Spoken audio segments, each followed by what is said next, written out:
Me tomó toda una vida entender que era invisible. Aquel papel con mi diagnóstico de cáncer estuvo 3 días seguidos sobre la mesa del comedor, justo al lado del florero que yo misma limpiaba todas las mañanas. Lo dejé ahí, expuesto, con letras claras que hablaban del tumor alojado en mi pecho, esperando que alguno de ellos lo viera, lo leyera, o por lo menos me preguntara qué era aquello. Pero nadie dijo una sola palabra. Nadie lo tocó.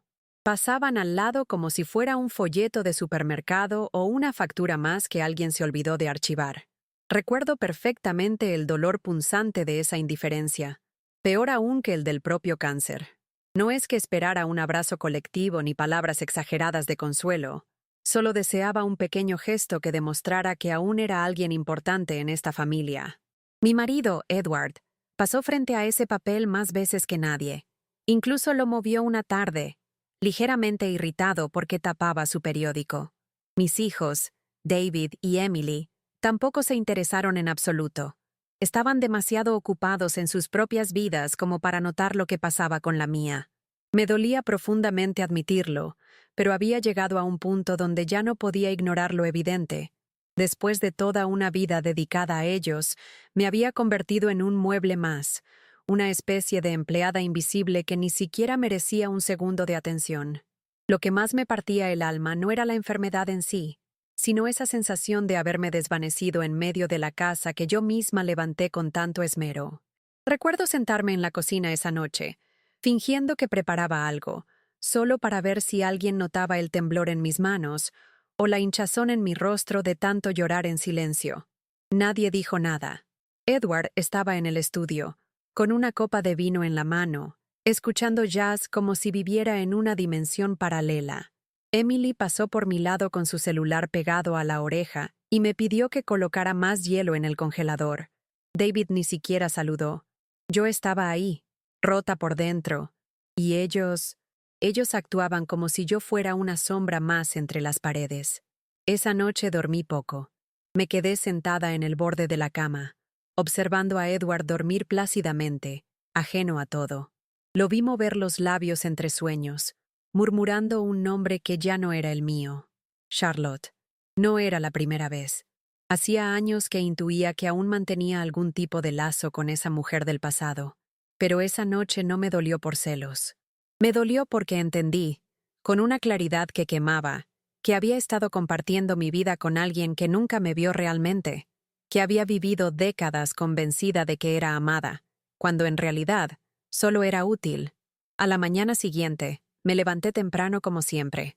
Preparé el desayuno, ordené la sala, regué las plantas y dejé listos los almuerzos de todos. Lo hice casi en automático, con la mente ida, como si aún quisiera cumplir con un rol que ya no me pertenecía. Nadie notó nada extraño. Edward me pidió sus pastillas sin siquiera levantar la mirada del celular. Emily dejó su taza sucia sobre la mesada como de costumbre, y David me pidió que planchara una camisa para una reunión. En ese momento, algo en mí se rompió de forma definitiva. Era como si mi diagnóstico no existiera, como si yo no existiera. Y por primera vez en mucho tiempo sentí rabia, una rabia silenciosa, espesa, que se me acumuló en el pecho como un grito que no terminaba de salir. Esa rabia no me hizo gritar ni lanzar platos, como hacen en las películas. Me hizo guardar silencio. Un silencio nuevo, distinto. Uno que no pedía comprensión, sino que anunciaba una decisión. Ese día salí de casa sin decir a dónde iba. Tomé un autobús sin destino fijo, solo para alejarme. Me senté cerca de la ventana, abrazando mi bolso con fuerza, tratando de respirar sin que se notara el temblor en mis labios. Fue entonces cuando una joven se sentó a mi lado. Tendría unos 20 y tantos años, cabello desordenado, ojos atentos. Me miró, me sonrió y me preguntó si estaba bien. No supe qué responder. Solo asentí con la cabeza, aunque por dentro me estaba desmoronando. La muchacha se llamaba Grace. No sé por qué lo recuerdo con tanta claridad, pero su nombre se me quedó grabado como si fuera una señal. No era una conversación profunda, ni mucho menos. Me habló de su madre, de lo difícil que era vivir sola en otra ciudad, del trabajo que no le gustaba. Y yo simplemente la escuchaba, sin decir casi nada. Pero había algo en su tono, en su forma de mirar sin juzgar, que me hizo sentir vista por primera vez en mucho tiempo. No le conté mi diagnóstico ni mi historia, pero ella pareció intuirlo todo. Antes de bajarse, me apretó el brazo con suavidad y dijo: «Cuídese, señora. Usted merece más de lo que acepta». Me quedé inmóvil, con esa frase resonando en mi cabeza como un eco que no se apagaba. Ese viaje en autobús, tan breve, tan insignificante para cualquier otro, se convirtió en un punto de quiebre para mí. Cuando llegué de vuelta a casa, ya no era la misma. Abrí la puerta, recorrí cada rincón con una mirada distinta y supe, sin ninguna duda, que mi tiempo ahí se había terminado. Dejé el bolso sobre el sofá, fui hasta el cajón del pasillo y saqué todas mis tarjetas, mis documentos, mis ahorros escondidos. Mi familia nunca supo exactamente cuánto guardaba. Siempre intenté proteger mi espacio, incluso en la invisibilidad. Y fue allí, en esa tarde sofocante, donde comencé a trazar mi plan de partida. Por primera vez, no lloré. Estaba decidida. Esa misma noche, mientras Edward dormía profundamente con su respiración pesada llenando el cuarto, tomé el celular y comencé a borrar. Uno a uno. Eliminé los grupos familiares, silencié las notificaciones y bloqueé los números de mis propios hijos. No porque los odiara, ni porque quisiera castigarlos, sino porque necesitaba silencio. Un silencio real, sin pedidos, sin reclamos, sin mensajes que fingieran interés solo cuando necesitaban algo de mí. Terminé todo el proceso con una calma tan extraña que me asustó. Luego me senté frente al espejo y me miré durante varios minutos. Tenía el rostro cansado, arrugas marcadas y una mirada que ya no era la de antes. Pero allí, detrás de la palidez y del agotamiento, había una mujer que quería vivir. Y eso era nuevo. A la mañana siguiente, reservé un pasaje en autobús con destino a Portland. No le dije nada a nadie. Empaqué con cuidado algunas prendas, mis materiales de pintura que guardaba en el armario del cuarto de huéspedes, y un pequeño cuaderno donde anotaba pensamientos que nunca me había atrevido a compartir. Todo cabía en una maleta de ruedas azul marino, vieja, pero resistente. No dejé carta ni nota. Solo cerré la puerta detrás de mí, la aseguré con llave y bajé por la calle como quien va al supermercado. Cada paso me arrancaba un pedazo de la mujer sumisa que había sido. Y aunque mis ojos ardían, no eran lágrimas de tristeza. Era libertad.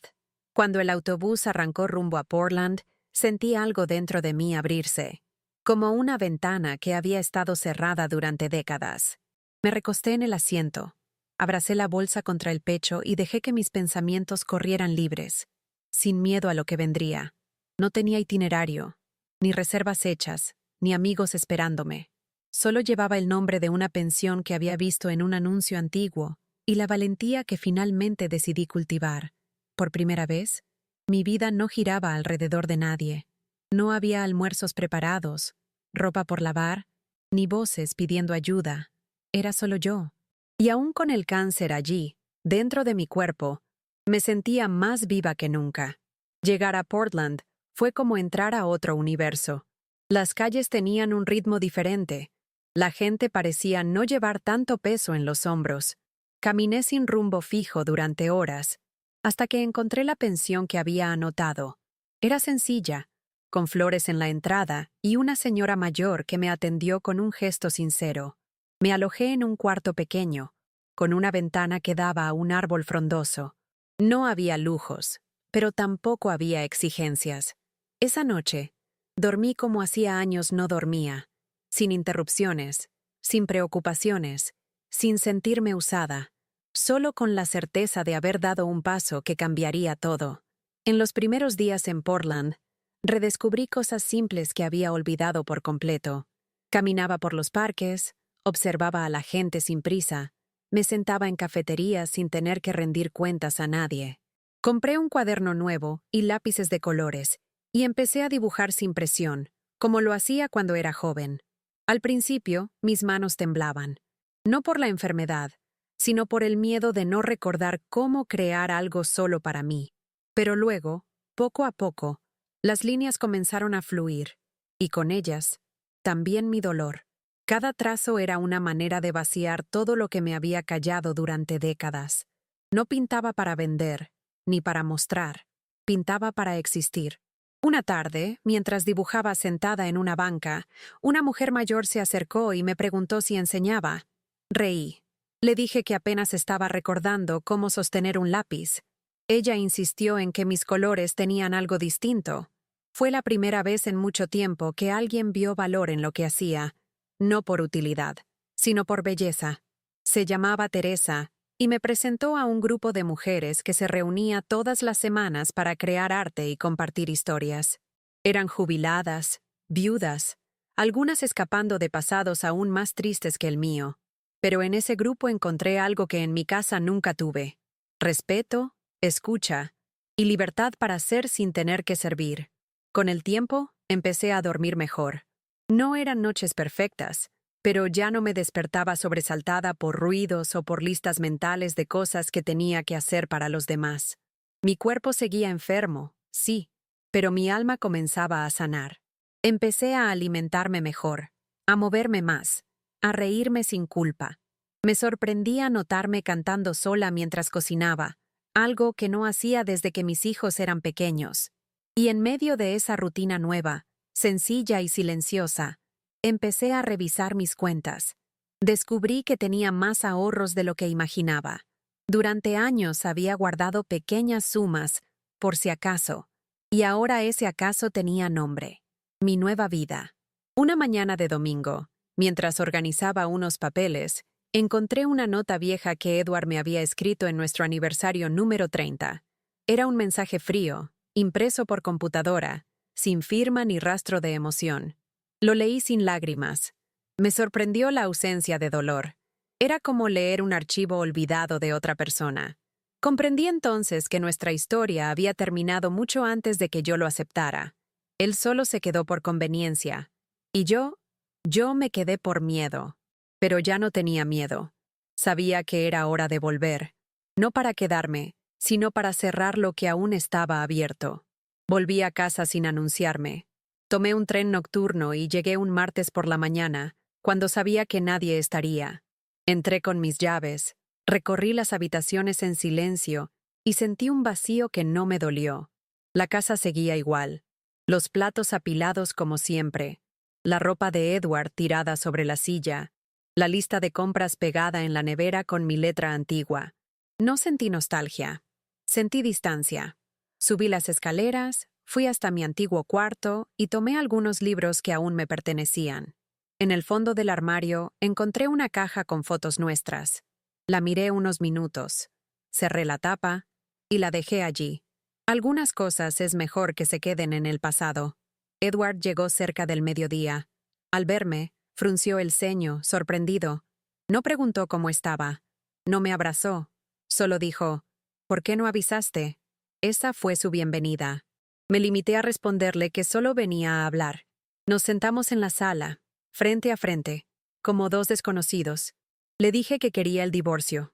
No levantó la voz. No discutió. Apenas suspiró, como si finalmente se librara de una incomodidad. Lo más doloroso fue que no intentó detenerme. Ni una sola palabra de afecto, ni una pregunta sobre mi salud. Solo se preocupó por lo práctico. ¿Qué haremos con la casa? En ese momento entendí que ya no quedaba nada por salvar. Los días siguientes fueron un desfile incómodo de trámites y firmas. Me reuní con un abogado, organicé documentos, separé cuentas. Todo en silencio. Edward no hizo escándalos, pero su mirada era de fastidio, como si mi decisión fuera una molestia administrativa más. David y Emily se enteraron por un correo que envié, breve y directo. Al principio no respondieron. Luego vinieron las llamadas perdidas, los mensajes que ignoré. Yo ya no estaba disponible. No quería escuchar reproches, ni excusas, ni súbitos arranques de afecto tardío. Durante años les bastó con mi presencia funcional. Ahora que decidía desaparecer de sus rutinas, se alarmaban. Pero no era por amor, era por la ruptura del confort. Emily fue la primera en aparecer. Tocó la puerta sin avisar, con el rostro endurecido. Me acusó de egoísmo, de traición, de abandono. Dijo que los estaba castigando injustamente, que siempre intentaron hacer lo mejor por mí. Yo no respondí. La dejé hablar, gritar incluso, y cuando se quedó sin palabras, le mostré el informe médico que aún guardaba en mi cartera. Esto estuvo sobre la mesa por 3 días. Le dije. Nadie lo leyó. Nadie me preguntó nada. Su rostro cambió. El enojo se convirtió en incomodidad, luego en vergüenza. Balbuceó algo como, «No lo vi», y bajó la mirada. Esa fue la primera vez que alguien en esta familia se enfrentó a su propia indiferencia. David llegó unas horas después, avisado por su hermana. Entró con el mismo aire apresurado de siempre, como si viniera a resolver un problema laboral. Me abrazó sin convicción, con palmadas torpes en la espalda, y me preguntó por qué estaba haciendo todo tan complicado. Le respondí que no era complicado, que era necesario. Le recordé todas las veces que estuve ahí para él, desde que era niño hasta su vida adulta, siempre que me necesitó. Le pregunté, de forma directa, cuántas veces se había interesado en cómo me sentía. No supo responder.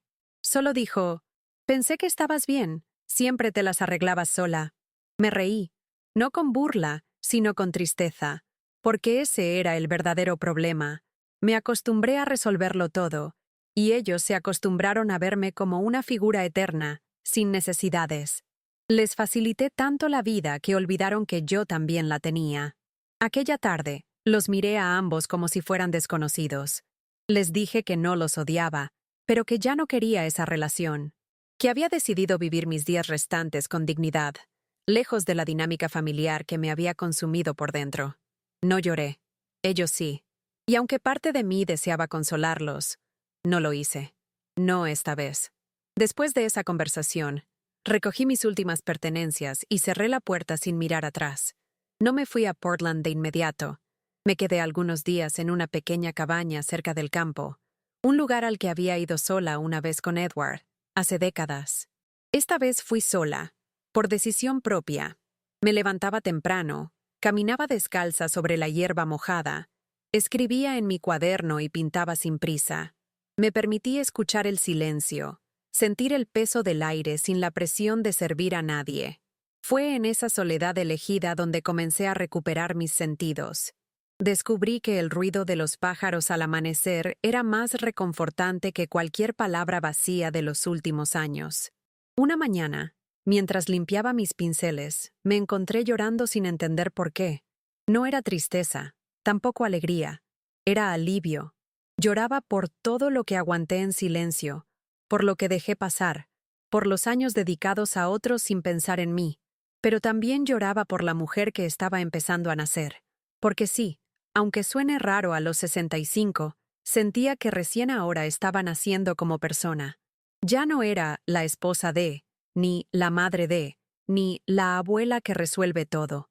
Era Margaret, con su cáncer, con su pasado, con sus arrugas, pero también con su fuerza, su arte y su nueva voz.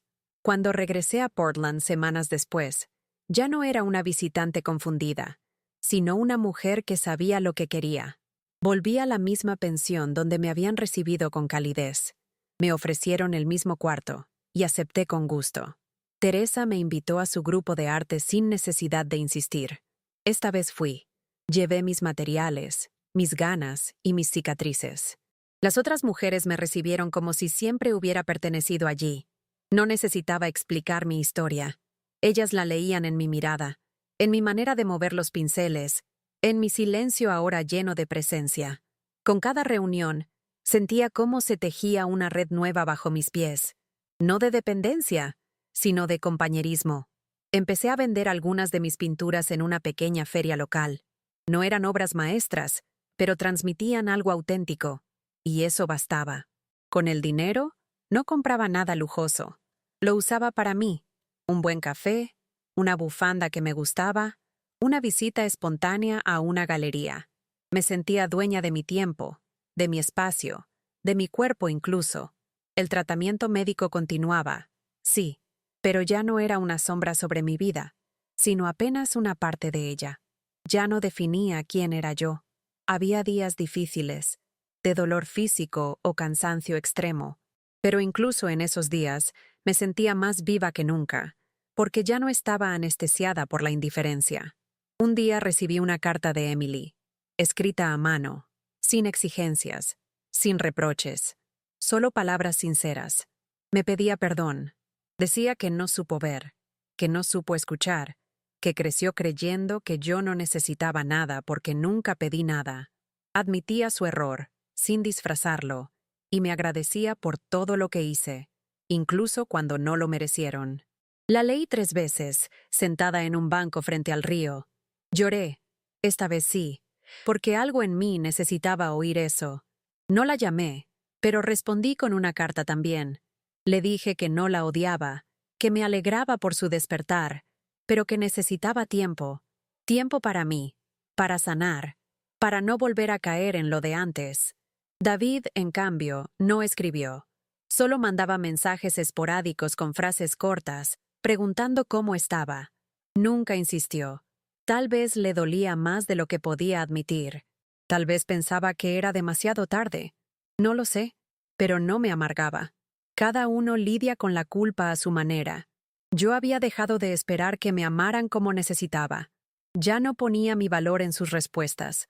Ahora lo encontraba en mí, en mis pinceles, en las mujeres que me rodeaban, en los paisajes que pintaba, en las decisiones que por fin eran mías. Era libre, y esa libertad, aunque solitaria a veces, era profundamente reparadora. Una tarde de otoño, mientras colgaba algunos cuadros en una pequeña exposición colectiva, una mujer se me acercó y me dijo: «Tus colores me hacen pensar en cosas que olvidé que sentía». Me sonrió y se fue. Fue una frase simple, pero se quedó conmigo durante días, porque eso era lo que yo también sentía al pintar, que estaba recuperando partes de mí que había enterrado bajo años de rutinas, silencios y responsabilidades ajenas. Pintar se había convertido en una forma de hablar sin palabras, de contar mi historia sin necesidad de justificarla, y saber que alguien más lo sentía al ver mis trazos fue como recibir un abrazo del destino. Unos días después, me invitaron a dar una pequeña charla en un centro comunitario para mujeres mayores. Querían que hablara de mi proceso creativo, pero terminé hablando de otra cosa, de valentía. Les conté, con voz firme, cómo un día decidí que mi vida valía más que la comodidad de los demás, cómo aprendí a caminar sola, a cerrar puertas sin odio, a elegir sin miedo. Algunas mujeres lloraron, otras me abrazaron. En sus ojos vi reflejos de mi propio pasado. Entendí, en ese instante, que no solo me había salvado a mí misma, también podía ayudar a otras a reconocerse antes de que fuera demasiado tarde. El invierno llegó con fuerza a Portland, pero yo ya no temía al frío. Compré un abrigo rojo, algo que jamás me habría permitido en mi antigua vida. Muy llamativo, demasiado alegre para una mujer que siempre fue discreta. Me lo puse como quien se pone una declaración. Caminaba por las calles con las manos en los bolsillos y la cabeza erguida. A veces me cruzaba con familias enteras, parejas, abuelas empujando cochecitos. No me dolía verlas. No sentía envidia. Solo pensaba en lo fácil que es olvidar que las mujeres también tienen nombre propio, que no solo existen para cuidar a otros. Yo había recuperado el mío. A finales de ese año, decidí escribir una carta larga a Edward, no para reabrir nada, sino para cerrar de una vez. Le conté cosas que nunca dije, no para herirlo, sino para liberarme. Le hablé de mis soledades, de las veces que lo escuché decir el nombre de otra mujer mientras yo curaba su gripe, o le planchaba las camisas. Le conté lo que dolía cocinar para una mesa llena y sentirme vacía, pero también le agradecí. Sí, le agradecí, por no haberme detenido cuando decidí irme, porque en su silencio entendí que mi libertad ya no necesitaba permiso. Firmé esa carta sin rencor, la metí en un sobre y la dejé en el buzón sin esperar respuesta. No volví a ver a Edward. Supe por terceros que seguía viviendo en la misma casa, con la misma rutina, rodeado de las mismas comodidades que yo sostenía en silencio. No me sorprendió. Algunos hombres envejecen sin cambiar un solo gesto, como si el tiempo no los tocara por dentro. Yo, en cambio, me sentía irreconocible, y eso era un cumplido. Había ganado arrugas nuevas, sí, pero también otra forma de mirar el mundo. Cada día que pasaba sin rendir cuentas, era una celebración secreta. Descubrí que vivir sin tener que explicarme era más sanador que cualquier medicina. En el centro de arte donde ahora colaboraba, me pidieron que coordinara una exposición con obras de mujeres mayores. Acepté con entusiasmo, no solo por el arte, sino por el mensaje. Quería que otras como yo supieran que nunca es tarde para empezar de nuevo. Llenamos las paredes con cuadros de colores intensos, de trazos firmes, de historias que pedían ser vistas. El día de la inauguración, vi llegar a mujeres con sus nietas, con bastones, con ojos brillando de emoción. Y ahí, entre risas tímidas y abrazos sinceros, entendí algo profundo. Yo no solo me había reconstruido, me había multiplicado en cada mujer que, como yo, había decidido elegir su propio nombre. Una noche, al cerrar el local después de una sesión de pintura, me quedé sola frente a uno de mis cuadros más personales, un autorretrato abstracto, con colores que iban del gris al rojo intenso. Me quedé mirándolo largo rato.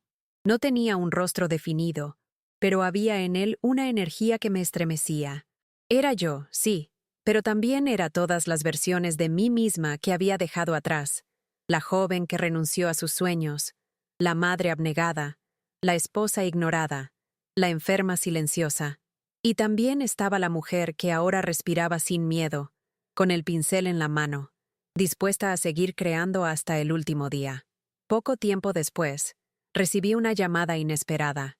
Emily iba a ser madre. Me lo dijo con una voz temblorosa, como quien no sabe si tiene derecho a compartir la noticia. Me alegré, sinceramente. Le pregunté cómo se sentía, si estaba bien.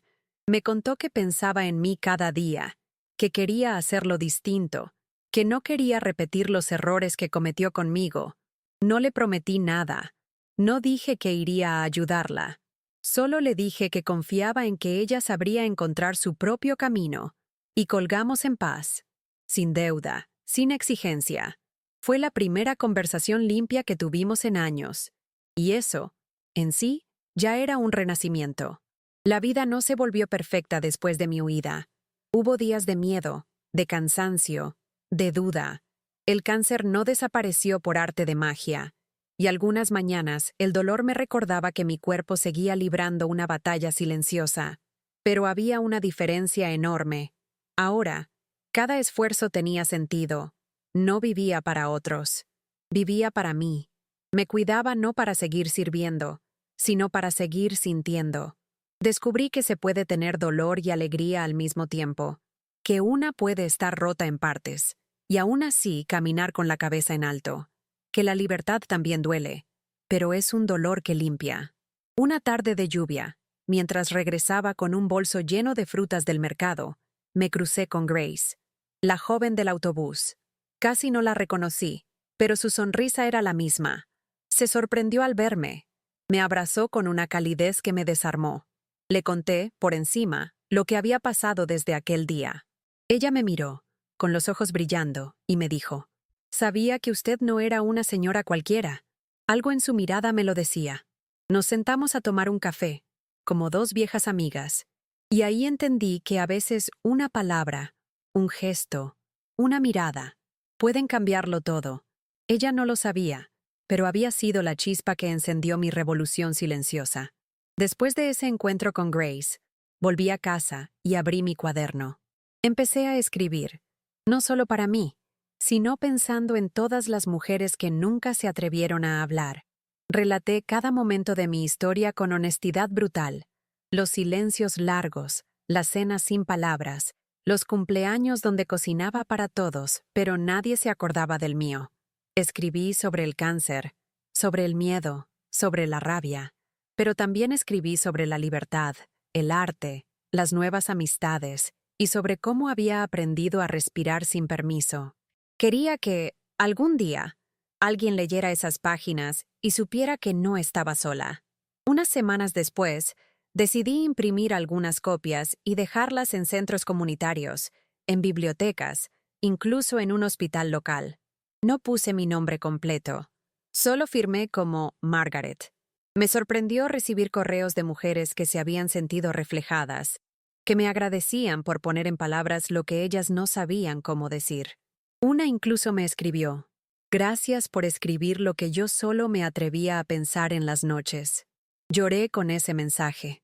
Lloré como quien ve que su dolor no fue en vano, que su historia, aunque dura, podía servir de faro para otras que aún vivían en la sombra. Con el paso del tiempo, comencé a notar algo curioso en mis pinturas. Ya no usaba tanto gris, ni tonos apagados.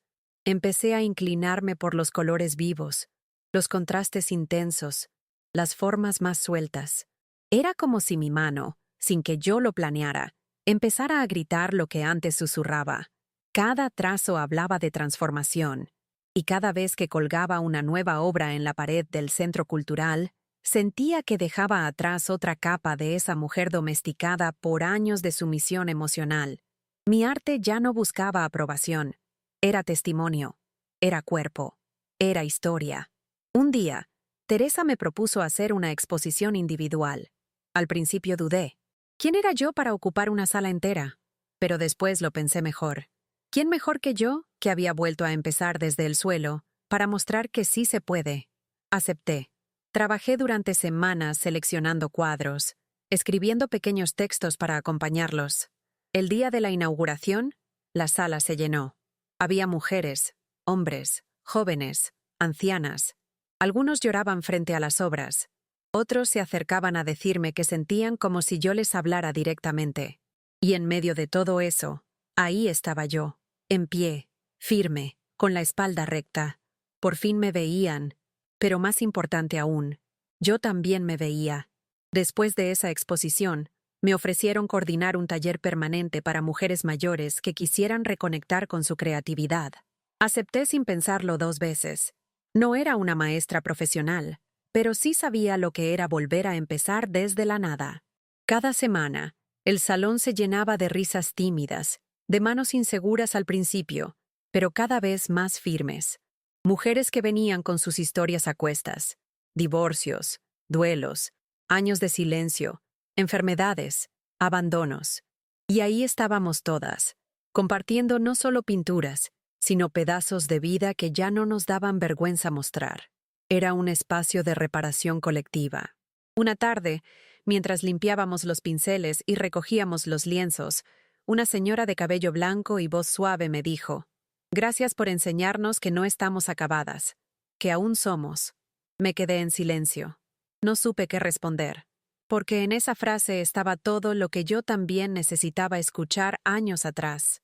Me vi reflejada en sus ojos, y entendí que la vida, incluso cuando parece partida, puede seguir creciendo desde las grietas. No con la fuerza de antes, quizás, pero con la profundidad que solo el dolor bien vivido puede regalar. No era tarde. Nunca lo fue. Solo nos habían hecho creerlo. Un día, mientras paseaba por el muelle con una bufanda tejida por una de las alumnas del taller, me crucé con un hombre mayor que dibujaba en un cuaderno. Me llamó la atención su concentración, la suavidad de sus trazos. Nos saludamos con cortesía. Días después, volvimos a coincidir. Se llamaba Samuel. Era viudo y exprofesor de literatura.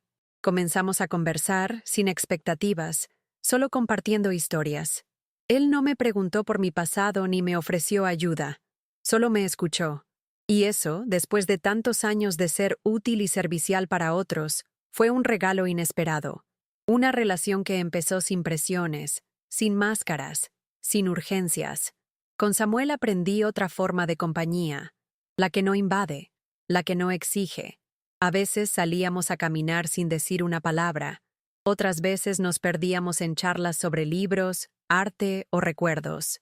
No intentamos llenar vacíos, simplemente compartíamos el presente.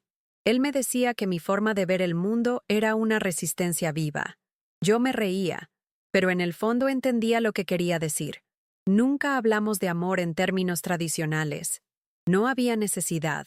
Lo que teníamos era otra cosa: respeto, cuidado mutuo, y la paz de saber que ninguno necesitaba salvar al otro para sentirse completo. Con el paso del tiempo, Samuel se volvió parte de mi día a día, sin invadirlo. A veces venía a mis talleres, Se sentaba en silencio a leer mientras yo enseñaba. Otras veces cocinábamos juntos, sin hablar demasiado, pero compartiendo miradas que decían más que 1000 palabras. Nunca le pedí que se quedara a dormir, y él nunca lo hizo sin que yo lo pidiera. Era una relación construida sobre el consentimiento real, no sobre la costumbre ni la obligación. Me di cuenta de que, a esa altura de la vida, el amor no se mide por intensidad, sino por respeto al espacio del otro. Una noche, mientras caminábamos por un parque iluminado apenas por faroles, me detuve de golpe. Samuel me miró preocupado. Le dije que acababa de darme cuenta de que ya no le temía a morir, que si el cáncer decidía regresar con más fuerza, lo enfrentaría con la certeza de haber vivido de verdad. Me tomó la mano, sin decir nada, y así, en ese silencio tan lleno de sentido, sentí algo que nunca había sentido antes: paz. No por ausencia de problemas, sino por la certeza de haber tomado cada decisión importante con conciencia, por haber roto el ciclo, por haberme elegido a mí. Los médicos me dijeron que mi salud estaba estable, pero que debía seguir en vigilancia constante. No me asusté. Ya no. Aprendí a no vivir en función del pronóstico. Aprendí que hay cosas peores que el cáncer, como vivir sin ser vista, sin ser escuchada, sin ser valorada. Cada control médico era un recordatorio de que seguía aquí, que aún tenía pinceles por usar, palabras por escribir y abrazos por dar. No contaba los días como un reloj que se agota, sino como oportunidades nuevas. Y si algún día el cuerpo decía basta, al menos no me encontraría sumisa ni arrepentida, sino en plena construcción de mí misma. Decidí dejar por escrito un testamento sencillo, pero simbólico, no de bienes materiales, sino de elecciones. Le dejé a Emily una carta con mis errores y mis aciertos como madre, deseándole que hiciera diferente con su hija. A David le dejé una foto nuestra cuando él era niño, con una nota: aprende a mirar de nuevo. A Edward, nada. No por rencor, sino porque no quedaba nada que entregar. Y a mí misma, me prometí no ceder jamás el lugar que me costó tanto recuperar. Ese lugar donde mi nombre, mi voz y mi historia no son opcionales ni secundarios. Donde soy yo, sin permiso ni disculpas. Volví a leer mis diarios de los últimos años. Había páginas enteras llenas de tristeza, de rabia contenida, de frases que repetía como mantra para aguantar: es solo una etapa, todo va a mejorar, mañana será diferente. Hoy sé que esas frases me mantenían atrapada. No eran esperanza, eran cadenas suaves. Pero entre esas líneas también encontré los primeros brotes de cambio, pequeñas notas donde me atrevía a escribir lo que no me atrevía a decir en voz alta. Quiero irme, no me escuchan, estoy cansada. Leerlas ahora era como abrazar a esa versión rota de mí y decirle: lo lograste, saliste. Un día, mientras ordenaba una caja antigua de fotos, encontré una imagen de mí misma a los 22 años frente a un lienzo inacabado. Me quedé observándola largo rato. En sus ojos había una mezcla de ambición y miedo que me resultó familiar. Le hablé en voz baja: perdón por haberte dejado tantos años atrás. No lloré, solo sonreí. Porque también supe decirle: te recuperé, a mi modo, a mi tiempo, pero volví por ti. Y eso, para mí, fue suficiente. No necesitaba redención pública ni reconocimiento. Solo necesitaba reencontrarme conmigo misma. Y esa mujer de la foto, tan joven, tan callada, merecía saber que no había sido olvidada. Con el paso de los meses, mi círculo se volvió más pequeño, pero más verdadero. Teresa, Grace, Samuel y algunas mujeres del taller eran ahora mi familia elegida. No celebrábamos con grandes cenas, ni nos mandábamos mensajes cursis, pero estábamos presentes en los momentos que importaban. Una mirada, una visita inesperada, una taza de té caliente bastaban para recordarnos que la vida no se trata de cantidad, sino de calidad. En ese espacio íntimo y sincero, encontré un tipo de amor que no conocía, el que no exige nada a cambio, el que no se alimenta de sacrificios, sino de respeto mutuo y compañía real. Una tarde, Mientras caminaba por la playa con los pies descalzos, me detuve a mirar el horizonte. Las olas iban y venían, como pensamientos que ya no dolían. Cerré los ojos y respiré profundo. No tenía miedo, no tenía urgencias, no tenía culpas. Estaba completa. Pensé en todas las mujeres que aún viven atrapadas en vidas que no eligieron, esperando el momento correcto para cambiar. Y deseé, con todo mi corazón, que este relato algún día llegue a una de ellas.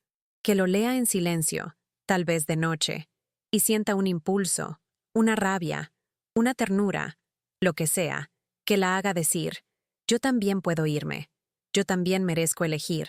No pretendo fingir que todo fue fácil. Hubo recaídas, noches de insomnio, días en los que el cuerpo no me respondía, pero nunca más me sentí sola. Ya no porque estuviera siempre acompañada, sino porque aprendí a hacerme compañía, a entender mis silencios, a cuidar de mí como antes cuidaba de todos. El cáncer dejó marcas, sí, en mi cuerpo y en mi rutina, pero ya no era lo que me definía, era solo una parte de la historia. Mi historia no era la de una víctima, sino la de una mujer que se levantó tarde, pero a tiempo, que decidió no morir antes de morir. Hoy, cuando alguien me pregunta si no me arrepiento de haberlo dejado todo, respondo sin dudar. Me habría arrepentido de quedarme. Me habría arrepentido de seguir esperando una atención que nunca llegó, un reconocimiento que nunca vino. Me habría arrepentido de morirme siendo útil, pero nunca libre. Ahora, cada día es mío. No perfecto, pero mío. Y eso basta, porque si algo aprendí, es que a veces la única forma de salvarse es irse, y no hace falta que los demás lo entiendan. Basta con que una misma se escuche. Por fin, un año después de mi partida, recibí una carta de Emily con una foto de su hija recién nacida. Se llamaba Margaret. No pude evitar llorar, no por nostalgia, sino por la esperanza que ese gesto encerraba. En la carta, Emily me decía que entendía muchas cosas ahora, que cada vez que se levantaba en la madrugada para calmar el llanto de su hija, pensaba en mí, que había comenzado a pintar, sin técnica, sin presión, solo como forma de liberar lo que no sabía cómo decir. Me invitaba a conocer a la bebé, sin exigencias, sin condiciones. Cuando estés lista, mamá, aquí estaré, escribió.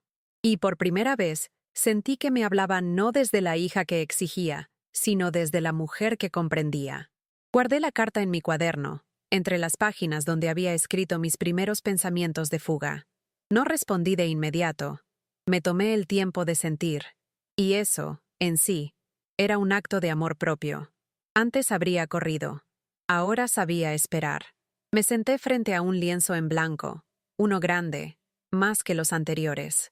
Quería pintar algo nuevo, algo que cerrara y abriera a la vez. No sabía qué saldría de ese trazo inicial, pero tampoco importaba. Lo importante era estar ahí, pincel en mano, viva, presente, elegida por mí misma. Una mujer con historia, con heridas, pero de pie. Pinté durante horas, en silencio, con la luz natural entrando por la ventana y el sonido lejano de la ciudad respirando a su ritmo. Los colores fluían sin esfuerzo. Tonos tierra, naranja cálido, azul profundo. No pensé en el resultado, solo en el proceso. Era como si cada pincelada sellara una parte de mi historia, como si todo lo vivido, el abandono, la enfermedad, la fuga, la reconstrucción, se volviera forma y color. Cuando terminé, me alejé unos pasos y observé. No era una obra perfecta, pero sí profundamente mía. Un reflejo honesto de todo lo que fui, y todo lo que por fin había decidido ser. Colgué ese cuadro en el centro cultural, sin firma visible. Lo titulé simplemente, Último comienzo. Nadie preguntó por qué. Y yo no expliqué. Algunas mujeres lo miraban con detenimiento, otras solo pasaban. Pero cada vez que alguien se detenía un poco más, yo sabía que algo en esa imagen les hablaba. Porque no se trataba solo de arte, se trataba de resistencia, de elección, de decir basta, a tiempo. Demostrar que aun cuando parece que todo está dicho, siempre hay una página en blanco esperándonos. Y en ese lienzo nuevo, todas tenemos derecho a escribir nuestra propia versión. Hoy miro hacia atrás sin odio, sin rencores. No porque todo haya sanado del todo, sino porque aprendí a convivir con lo que fue, sin dejar que me defina. A veces, en las noches más tranquilas, me sorprendo recordando detalles tontos. El sonido del reloj en la cocina de mi antigua casa, el olor del abrigo de Edward, las risas apagadas de mis hijos cuando eran pequeños. No los borro, pero ya no me encadenan. Son parte de mi historia, sí, pero ya no son el centro. El centro, por fin, soy yo, y eso no me lo arrebata nadie. Ni el pasado, ni la costumbre, ni el miedo. Si alguien me preguntara hoy qué consejo daría a otra mujer que siente que se está apagando, le diría esto: no esperes a que te vean. No esperes a enfermarte para que pregunten cómo estás. No esperes el permiso que nadie te va a dar. Elige tu nombre. Elige tu voz. Elige tu camino, aunque tiemble.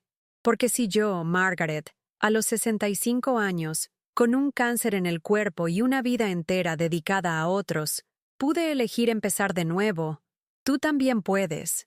Aunque duela, aunque nadie lo entienda, aunque sea tarde para todo, menos para ti.